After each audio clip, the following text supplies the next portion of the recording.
live from Washington on Wednesday. And a report out today by, quote, Our Fiscal Security, unquote. It's a group of liberal think tanks, outlines its plan for reducing the deficit and creating jobs. Here now is John Irons, Research and Policy Director at the Economic Policy Institute, one of the report contributors.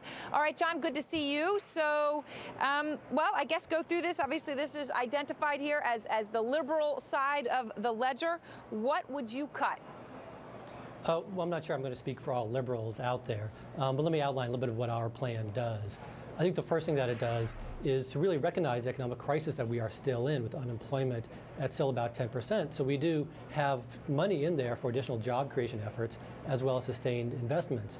We do cut the deficit, and we do that primarily through reductions in spending on the Department of Defense in the short run and on healthcare spending in the long run. We know we have to bring healthcare costs under control, and that's absolutely part of our plan over the long run. And we combine these with targeted revenue increases that really focuses on those who can best afford to pay.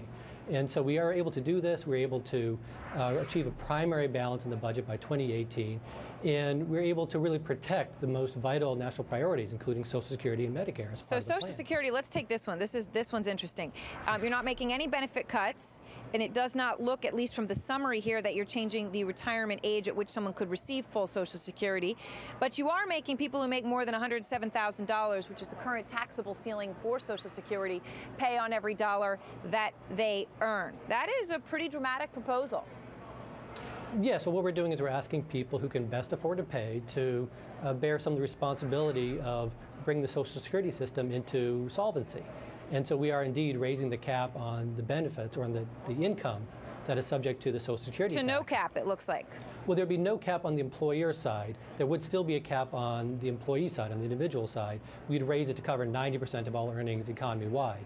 Those two changes by themselves would close about 3/4 of the long-term shortfall in Social Security. So we think this is a legitimate way to protect the benefits while creating a more sustainable system. It's a fair point. I'm curious, though, as to how you'd respond to the criticism some may level at you in this, which is to say, again, by putting more of the burden on the wealthy, you're avoiding some of the big issues the country has to face. Maybe the country can't afford a retirement age as low as it is right now, but you're not tackling that issue.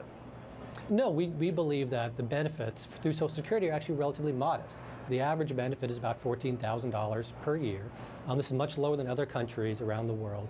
And we think that some of these modest changes to the payroll tax that would make the payroll tax more fair would also create a solvency for the Social Security system. And this by itself, I think, would be a very good change, a very needed change to the debate that's happening out there. All right. Well, thank you very much, John.